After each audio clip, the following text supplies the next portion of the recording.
علی رضی اللہ تعالیٰ عنہ کے والدہ کا نام فاطمہ تھا، وہ بھی حضور صلی اللہ علیہ وآلہ وسلم پر جان چھڑکتی تھیں۔ حضرت علی کی والدہ بھی ہاشمی تھیں، یہ آپ پر ایمان لے آئی تھیں، یہ بھی آپ سے حد درجہ محبت کرتی تھیں۔ انہوں نے ہجرت بھی کی اور ہجرت کے 4 یا 5 سال کے بعد وفات پائی۔ حضرت علی رضی اللہ تعالیٰ عنہ کوئی 5 برس کے تھے کہ ملک میں قحط پڑ گیا۔ ابو طالب پر ایک بڑے کنبے کا بوجھ تھا، اس لیے آپ صلی اللہ علیہ وآلہ وسلم نے اس بوجھ کو کم کرنے کے لیے علی رضی اللہ تعالیٰ عنہ کو ان سے مانگ لیا۔ اس وقت حضرت علی رضی اللہ تعالیٰ عنہ آپ کے ساتھ رہنے لگے۔ حضرت خدیجہ رضی اللہ تعالیٰ عنہ نے آپ کی پرورش اور تربیت میں آپ کا برابر ساتھ دیا۔ حضور صلی اللہ علیہ وآلہ وسلم نے نبوت کا اعلان فرمایا تو اس وقت حضرت علی رضی اللہ تعالیٰ عنہ کی عمر تقریباً 10 برس تھی۔ رسول صلی اللہ علیہ وآلہ وسلم کی دعوت پر انہوں نے فوراً اسلام قبول کر لیا۔ اس طرح بچوں میں سب سے پہلے انہیں ہی اسلام کی دولت نصیب ہوئی۔ اب وہ بھی آپ کے ساتھ نماز پڑھنے لگے۔ ایک دن ان کے والد ابو طالب نے انہیں آپ کے ساتھ نماز پڑھتے دیکھا کہ بیٹا یہ دین کیا ہے جس پر تم چل رہے ہو؟ انہوں نے فوراً جواب دیا، ابا جان میں اللہ اور اس کے رسول پر ایمان لے آیا ہوں اور ان کی تصدیق کر چکا ہوں، اور یہ میں نے ان کے ساتھ نماز پڑھی ہے۔ اس پر ابو طالب نے کہا کہ محمد تمہیں بھلائی کے سوا کسی چیز کی طرف نہیں بلائیں گے، تم ان کے ساتھ لگے رہو۔ حضرت علی رضی اللہ تعالیٰ عنہ بچپن ہی سے نیک تھے، بتوں سے نفرت کرتے تھے۔ رسول صلی اللہ علیہ وآلہ وسلم کی تربیت نے انہیں علم کا سمندر بنا دیا تھا۔ لڑکپن میں ہی لکھنا پڑھنا سیکھ لیا تھا۔ اس زمانے میں یہ بہت بڑی خوبی کی بات تھی۔ اسی زمانے میں انہوں نے ہتھیار چلانے اور دشمن سے لڑنے کا ڈھنگ بھی سیکھ لیا۔ جوان ہونے تک انہوں نے سپاہ گیری کے اصول اور قاعدے پوری طریقے سے سیکھ لیے تھے۔ کشتی میں تو کوئی ان سے جیت نہیں سکتا تھا۔ والد کے وفات کے بعد صرف 3 برس مکہ میں رہے۔ پھر حضور صلی اللہ علیہ وآلہ وسلم نے جب ہجرت کی تو حضرت علی رضی اللہ تعالیٰ عنہ کو اپنے بستر پر سلایا اور لوگوں کی جو امانتیں آپ کے پاس تھیں وہ سب آپ نے حضرت علی کے حوالے کیں۔ یہ امانتیں ان کے مالکوں کو سونپ کر مدینے آ جانا۔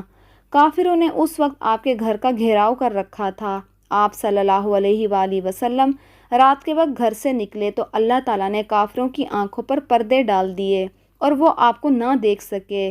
صبح انہیں معلوم ہوا کہ رسول صلی اللہ علیہ وآلہ وسلم مکان چھوڑ کر جا چکے ہیں تو وہ بہت زیادہ غضبناک ہوئے۔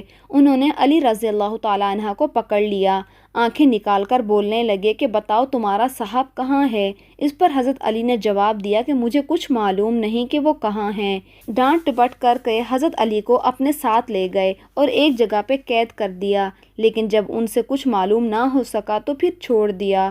اب انہوں نے لوگوں کی امانتیں لوٹائیں، پھر مکہ سے ہجرت کر کے آپ صلی اللہ علیہ وآلہ وسلم کی خدمت میں حاضر ہوئے۔ اس وقت آپ قبا میں تشریف فرما تھے۔ علی رضی اللہ تعالیٰ عنہ نے مکے سے قبا تک کا سفر پیدل طے کیا تھا۔ یہ 350 میل کا سفر تھا۔ تو وہاں پہنچنے پر حضرت علی رضی اللہ تعالیٰ عنہ کے پاؤں میں چھالے پڑ چکے تھے۔ پھر آپ رضی اللہ تعالیٰ عنہ نبی پاک صلی اللہ علیہ وآلہ وسلم کے ساتھ مدینے میں ہی رہے۔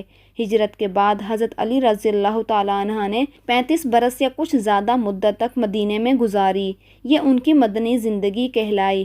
ہجرت سے کچھ عرصہ بعد نبی پاک صلی اللہ علیہ وآلہ وسلم نے مسجد نبوی کی تعمیر فرمائی۔ اس تعمیر میں رسول صلی اللہ علیہ وآلہ وسلم اور دوسرے صحابہ نے بھی حصہ لیا۔ وہ اینٹیں اور گارا بناتے جاتے اور یہ اشعار پڑھتے جاتے جن کا مطلب یہ ہے کہ جو مسجد تعمیر کرتا ہے کھڑے ہو کر یا بیٹھ کر، اور جو گرد و غبار اور مٹی سے بچنے کے لیے اس سے جی چراتا ہے، وہ دونوں برابر نہیں ہو سکتے۔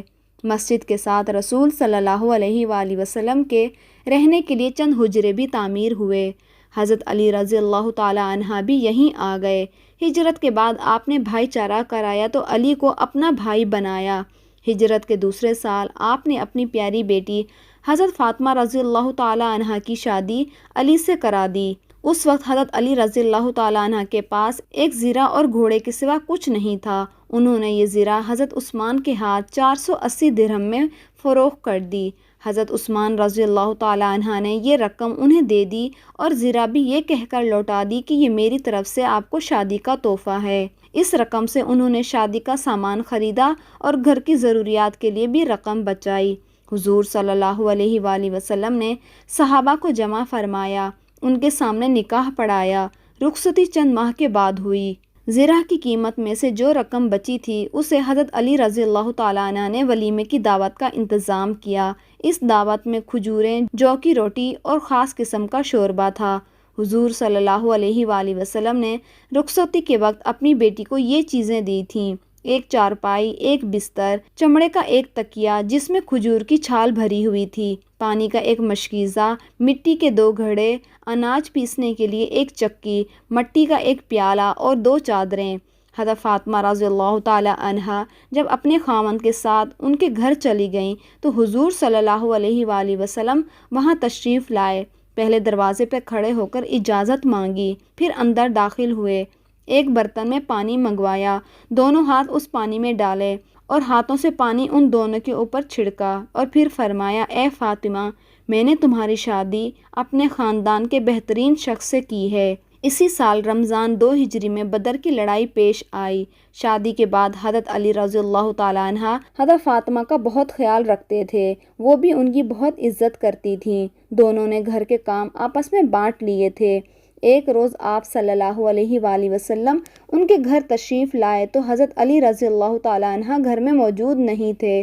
حضرت فاطمہ سے پوچھا تو انہوں نے فرمایا: میرا ان سے کوئی جھگڑا ہو گیا ہے، اس لیے غصے سے گھر سے باہر چلے گئے ہیں۔